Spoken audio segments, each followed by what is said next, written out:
The next morning, Maya and Mercy woke up early, filled with excitement and a hint of nervousness. Today was their first day at their new school. They couldn't believe that only a short time ago, they had been worrying about where they would sleep, and now, here they were, with a chance to go to a beautiful, prestigious school. The girls quickly dressed in their uniforms, admiring themselves in the mirror. Their uniforms were lovely. A blown skirt and white shirt with a matching blown jacket, a neat black tie, shiny black shoes, and white socks. Chief Ease had also provided them with matching black school bags, sturdy and beautiful, filled with brand new books, notebooks, pencils, and everything else they needed. "Maya, look at us!" Mercy exclaimed, twirling around in her uniform. "We look so smart. I feel like a real student." Maya giggled, sharing in her friend's joy. "Yes, Mercy. This is like a dream. We look like we belong here." As they finished getting ready, Chief Ease came in, smiling as he looked at them in their uniforms. "My dear girls, you look wonderful," he said, his eyes shining with pride. "I am very happy for both of you. I know you'll make me proud." "Thank you, Chief Ease," Maya and Mercy said in unison, bowing their heads respectfully. Chief Ease led them outside to his car, and they climbed in, feeling excited. As they drove through the city, the girls gazed out the windows, taking in the sights of Lagos as if it were all brand new to them. They felt a surge of hope and joy, knowing they were starting a new chapter of their lives. When they reached the school, their eyes widened in awe. The building was tall and majestic, with clean white walls, large windows, and a wide green lawn where other students were gathered. It looked like a school out of a storybook, and the girls felt a mixture of excitement and nervousness. Chief Ease parked the car and turned to them. "Are you ready, girls?" They both nodded, though they couldn't help feeling a little anxious. "Go on in," he said, smiling warmly. "I'll be here to pick you up after school. Remember to do your best and enjoy your first day." They thanked him again and stepped out of the car, waving as he drove off. The girls held hands as they walked toward the main entrance, feeling each other's courage. Inside, a friendly teacher named Mrs. Oladipo greeted them. She was a kind woman with warm eyes and a big smile. "Hello, girls. You must be Maya and Mercy," she said, extending her hand. "Yes, ma'am," they replied, shaking her hand politely. "Well, welcome to our school. You'll both be in year 1, and we're thrilled to have you here. I've already heard wonderful things about you from Chief Ease." The girls blushed, feeling both proud and shy. "Come with me," Mrs. Oladipo said, leading them down a hallway filled with classrooms. "I'll show you to your classroom." As they walked, Maya and Mercy couldn't help but admire the school's cleanliness and beauty. The hallways were lined with posters and artwork from other students, and they could hear laughter and chatter coming from the classrooms. When they reached their classroom, Mrs. Oladipo introduced them to their new teacher, Mr. Ahmed, a tall, friendly man with a gentle voice. "Good morning, Mr. Ahmed," Mrs. Oladipo said, smiling. "These are your new students, Maya and Mercy." Mr. Ahmed smiled at the girls and welcomed them warmly. "Hello, Maya and Mercy. We're happy to have you in our class. Please, come and sit down." He led them to 2 seats in the middle of the classroom, and the other students looked at them with curiosity. The girls felt a little shy but excited to be part of this new environment. Throughout the morning, Mr. Ahmed taught them different subjects, and they enjoyed every lesson. They felt a new sense of belonging, and for the first time, they could focus on learning instead of worrying about their daily struggles. At lunchtime, Maya and Mercy found a quiet spot under a tree in the schoolyard. They opened their lunchboxes, which Chief Ease had packed with delicious sandwiches, fruits, and juice. "Can you believe we're really here, Maya?" Mercy said, taking a bite of her sandwich. "We're really in school." Maya smiled, feeling a warmth in her heart. "Yes, Mercy, it feels like a dream. I'm so grateful to Chief Ease. He's given us so much." When the school day finally ended, Chief Ease was waiting for them at the gate. As soon as they saw him, they ran over, smiling and waving. "Chief Ease," they called, their voices filled with excitement. He smiled, opening his arms to greet them. How was your first day, my dear girls? It was amazing, Chief, Mercy said, her eyes shining. We learned so much and everyone was so kind to us. Maya nodded, her face beaming. Thank you, Chief. We promise to study hard and make you proud. Chief Ease chuckled, patting them on the back. I already am proud of you. Now let's go home. I have a surprise for you tonight. The girls exchanged curious looks, wondering what Chief Ease had planned. When they arrived back at the mansion, Chief Ease told them to freshen up and prepare for a special dinner. Eagerly, they ran to their room, quickly changing into clean clothes and washing up. That evening, the dining room was set with a delicious meal: rice, chicken, vegetables, and fresh fruit. The girls couldn't believe the feast before them. As they sat down, Chief Ease joined them, his face glowing with kindness. Tonight, Chief Ease said, I want to get to know you better. Tell me about your family, your dreams, and what you hope to become one day. The girls looked at each other, feeling a little shy, but they were eager to share their stories with Chief Ease, who had become like a father figure to them. Maya was the first to speak. Chief Ease, I grew up with my mom. She was everything to me. She worked hard to take care of us, but she got very sick, and there was nothing I could do to help her. After she passed away, I was all alone. Chief Ease listened quietly, his eyes filled with compassion. I'm so sorry, Maya. Losing a loved one is never easy. Maya nodded, her voice trembling a little. Thank you, Chief. She always taught me to be kind and honest, and I think that's what led me to you. I wanted to make her proud. Chief Ease smiled gently. You're already making her proud, Maya. She raised a wonderful daughter. Then it was Mercy's turn to speak. She looked down, gathering her thoughts before she began. I grew up with my parents and my older brother. We had a happy life and my parents took care of everything. But one day, when I came home from school, everything changed. I found my parents and my brother gone. Her voice broke, and tears filled her eyes. Chief Ease reached over, placing a comforting hand on her shoulder. I'm so sorry, Mercy. That must have been a terrible experience. Mercy nodded, wiping her tears. After they were gone, my uncle and his wife moved into our house. I thought they would take care of me, but they treated me badly. I did all the chores, and they made me feel like I didn't belong. I had to run away because I was so scared. Chief Ease's face grew serious.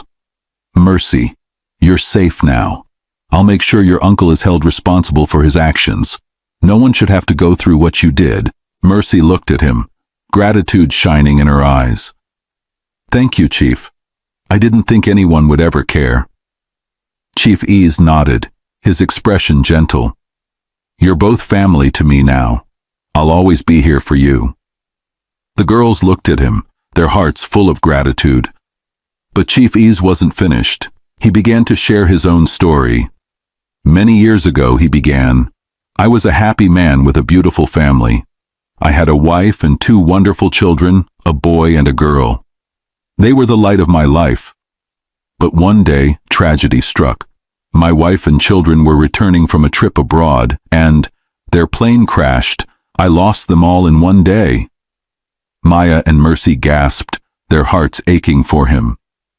Chief Ease, we're so sorry, Maya said, her voice filled with sorrow. That must have been so hard. Chief Ease nodded, sadness clouding his eyes. Yes, it was. I felt like my whole world had ended.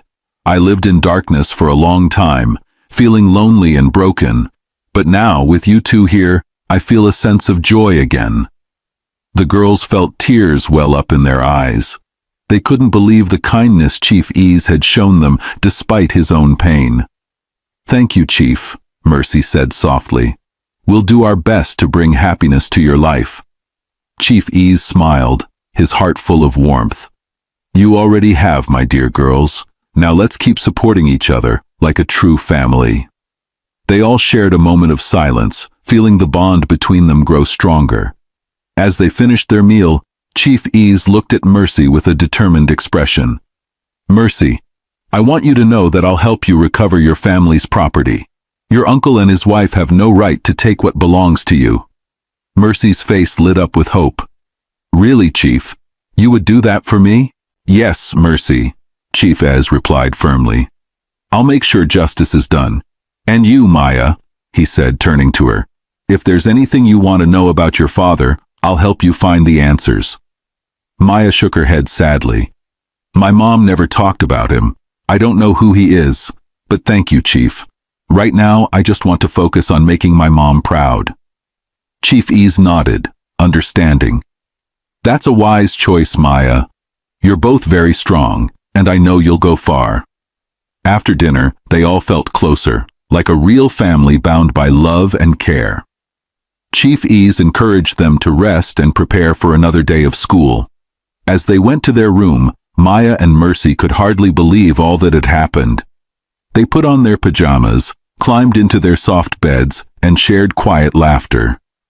"Mercy," Maya whispered, "aren't we the luckiest girls in the world?" Mercy nodded, her face glowing with happiness. "Yes, Maya, and I'm so glad we did the right thing. Chief Ez is truly an angel." As they drifted off to sleep, they held on to their dreams, knowing that with Chief Ez by their side, a brighter future awaited. As the weeks turned into months, Maya and Mercy continued to work hard at school. They loved learning, and their teachers quickly noticed their dedication. Both girls were attentive in class, always raising their hands to answer questions and staying focused during lessons. They did their homework on time, studied for every test, and gave their best in everything they did. Their teachers often praised them, saying how proud they were to have such hard-working students. At home, they were just as diligent. Even though Chief Ez told them they didn't have to do chores, Maya and Mercy loved helping the housekeeper. They would sweep, dust, and arrange things neatly, saying, "It's the least we can do, Chief. You've given us so much. Let us help a little." Chief Ez would smile and shake his head, admiring their kindness and humility. "You two have such good hearts," he would say. One day while the girls were at school, Chief Ez found himself feeling curious about their room. He wanted to see how they lived when they were by themselves. Quietly, he walked down the hallway and opened the door to their bedroom. He stepped inside and immediately felt a warmth and joy in the room. Everything was neatly arranged, the beds were made, the books were stacked carefully, and even the curtains were drawn perfectly. As he looked around, something on their study table caught his eye. There, resting against a stack of books, was a small framed photograph.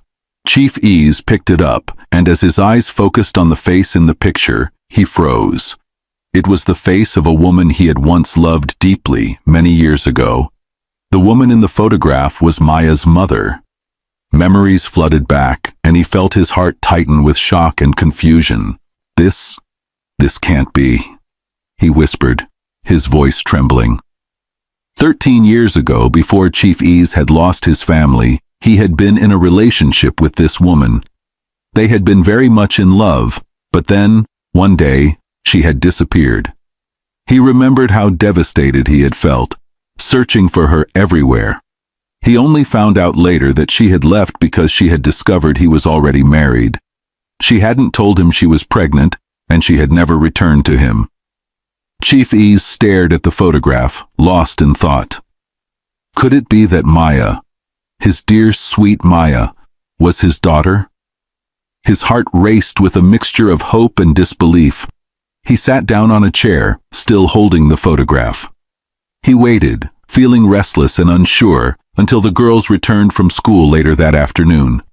As soon as he heard them enter the house, he called out gently, "Maya, Mercy, could you come here for a moment, please?" The girls entered the living room, surprised to see him looking so serious.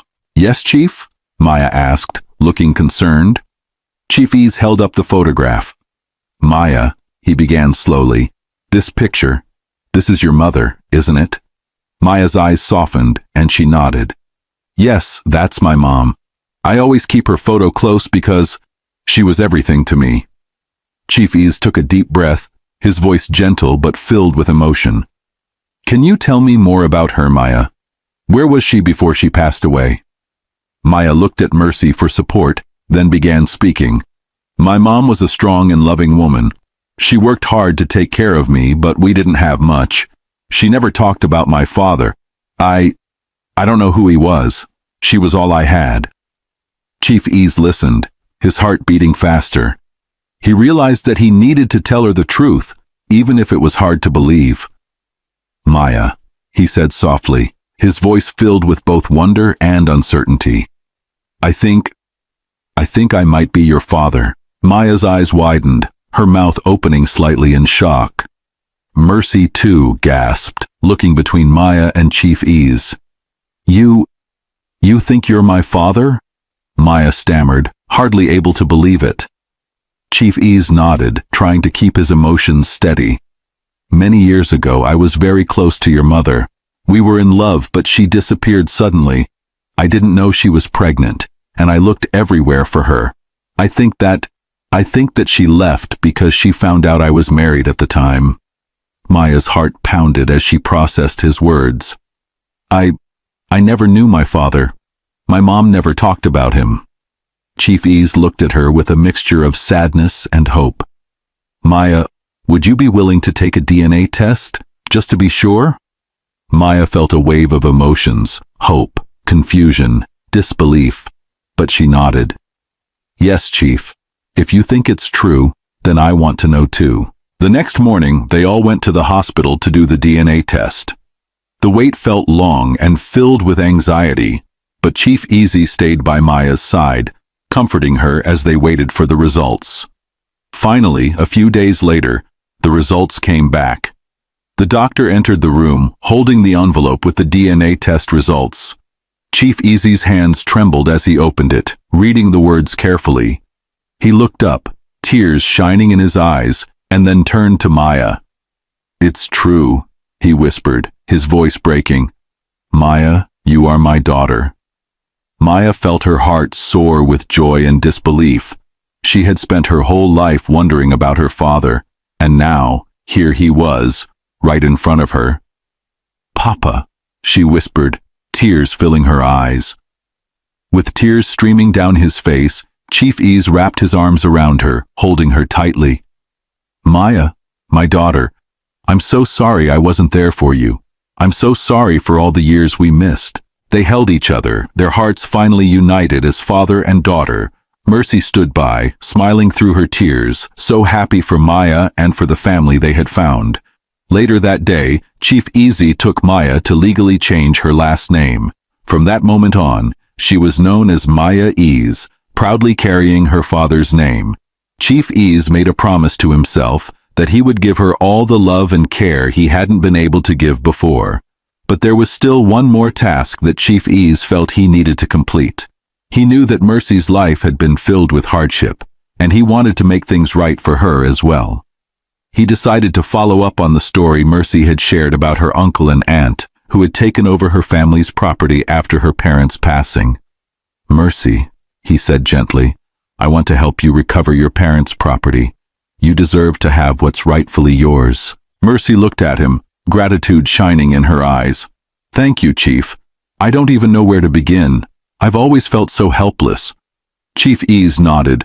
Don't worry, Mercy. I'll handle everything. I'll make sure you get justice.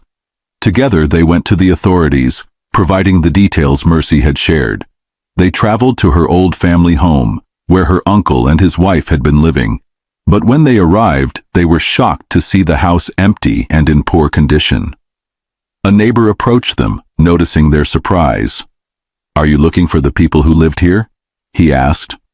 Yes, Chief Ez replied. Do you know where they went? The neighbor sighed, shaking his head. They're gone. Both of them died mysteriously not too long ago. Before they passed, they confessed to some terrible things. They admitted to poisoning Mercy's family, just so they could take over the house. Mercy felt as if the ground had been pulled out from under her. Her legs gave way, and she sank to the ground, tears streaming down her face as she realized the horrifying truth. My own uncle killed my family? She whispered, her voice filled with pain. Chief Ease knelt beside her, holding her shoulders. Mercy, I'm so sorry. I can't imagine how hard this must be for you. Maya joined them, wrapping her arms around Mercy as well. "We're here for you, Mercy. You're not alone." Through her tears, Mercy managed a small, grateful smile. "Thank you, Maya. Thank you, Chief. I don't know what I would do without you." Chief Easy took charge, working with a lawyer to ensure that all of Mercy's family's property would be legally returned to her. The lawyer prepared the necessary documents, and soon, Mercy was the rightful owner of her family's home and assets. Over time, Chief Ease and Maya continued to support Mercy, helping her rebuild her life and heal from the painful memories of her past. They formed a strong bond, treating each other like family and always lifting each other up. After Maya discovered she was Chief Ease's daughter, she couldn't forget the friends she and Mercy had left behind on the streets. She remembered the days they had all worked together, hawking under the hot sun, trying to earn just enough to survive. Those children had become like family to her and Mercy, sharing their struggles and supporting one another in their small ways.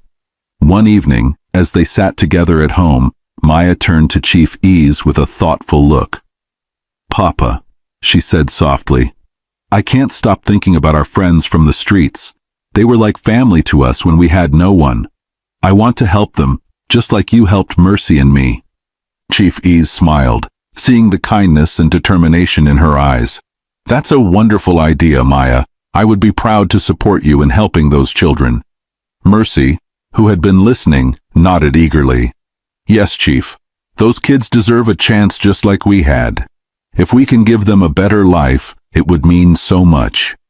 With Chief Easy's support, Maya and Mercy decided to return to the neighborhoods where they used to work and find the children they had known. They drove to the busy market streets and familiar corners, hoping to find the faces they remembered.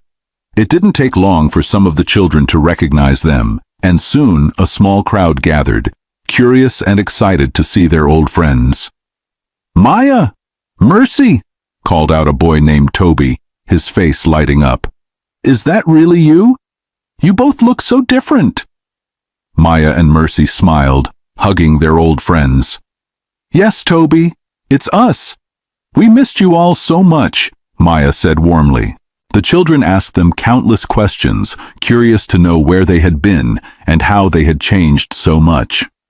Maya and Mercy shared their story, telling them about Chief Ease, their new home, and how they were able to go to school and create a new life. "But we haven't forgotten any of you," Mercy added, her eyes soft with compassion. "We want to help you too." Maya stepped forward, her voice filled with hope. "We're here to offer you a chance, a way off the streets. If you want to go to school and build a better life, we're here to help you do it." Some of the children looked hesitant, unsure if this was too good to be true, but Toby stepped forward, his face bright with excitement. "I want to go to school, just like you, Maya. I don't want to sell things on the street forever." Encouraged by Toby's words, other children began to speak up, nodding and expressing their hope for a better future. With the support of Chief Ease and Mercy, Maya helped each child enroll in school. Chief Ease covered the costs for school fees, uniforms, books, and supplies. He even set up a small fund to support the children with meals, clothing, and health care. Maya and Mercy often visited them, bringing encouragement and checking on their progress. Over time, the children thrived. They adapted to school life, making new friends, learning, and building dreams for themselves. Maya and Mercy were overjoyed to see their friends growing, transforming, and finding hope in their new lives. Toby, who had once been a street hawker, discovered a love for reading and wanted to become a teacher to help other children one day. A girl named Funmi, who had once struggled with no guidance, began to excel in science, dreaming of becoming a nurse. Through their hard work, love, and support from Chief Ease, Maya, and Mercy, the children had a second chance at life. They no longer had to struggle on the streets, and they could now dream of a brighter future. Maya, Mercy, and Chief Ease felt fulfilled knowing they had given these children an opportunity to rise above their circumstances. They continued to support their education, and as the years went by, the children grew into young adults, following their passions and working toward their goals. Years passed, and the girls grew into young women. They excelled in their studies, completing their secondary education with honors. Both of them received scholarships to further their education, and they worked hard, earning degrees and making Chief Easy proud every step of the way. After completing their master's degrees, Maya and Mercy returned to Lagos to work with Chief Ease and his company. They took on leadership roles, bringing fresh ideas and energy to the business. Chief Ease felt immense pride watching his daughter and Mercy grow into strong, accomplished women. Eventually, Chief Ease decided it was time to retire. He handed over the company to Maya and Mercy, trusting them to continue his legacy. "Maya, Mercy," he said, his voice filled with emotion, "you both are the future of this company. I know you'll lead it with integrity, kindness, and vision. I am so proud of you." They embraced him, promising to make him proud and honor all he had taught them. With the company now in their capable hands, Chief Ease enjoyed a peaceful retirement, knowing that his life's work was in good hands. As the years went by, Mercy returned to her family's home. She renovated the house, transforming it into a beautiful and welcoming space. It became a symbol of her resilience and strength, a place where she could honor her family's memory and find peace. Maya, now a successful businesswoman, made her father proud every day. She carried on his values, leading the company with wisdom and compassion. Through the ups and downs, they had found a family in each other, a bond that went beyond blood and history. Chief Ease, Maya, and Mercy had built a life together, filled with love, hope, and the promise of a bright future. And so, they lived happily, each one grateful for the journey they had taken, and the family they had found along the way. The story of Maya and Mercy teaches us that being honest, truthful, and kind can change our lives in powerful ways. When Maya and Mercy found the briefcase full of money, they had a choice: to keep it or to do the right thing and return it. Even though they were struggling, they chose honesty, knowing it wasn't their money. This choice opened doors for them that they never expected. Chief Ease, seeing their honesty, gave them a home, a family, and a chance to go to school and build a better life. Their story shows that doing the right thing, even when it's hard, brings good things in return. Truthfulness builds trust and brings people closer to us. And kindness, like the kindness Maya and Mercy showed their friends, can make a big difference in the lives of others. So remember, being honest and kind may not always seem easy, but it's worth it. When we stay true to what is right, good things come our way. Our choices can create a path not only for us, but for others who need hope and help. In life, the simple acts of honesty and kindness will always be rewarded in ways we might never imagine. Thank you for watching this story on Afro Tales TV. If you enjoyed it, please give it a thumbs up, leave us a comment, and share with friends and family. We have more beautiful stories coming your way, so subscribe and stay tuned. See you in the next one.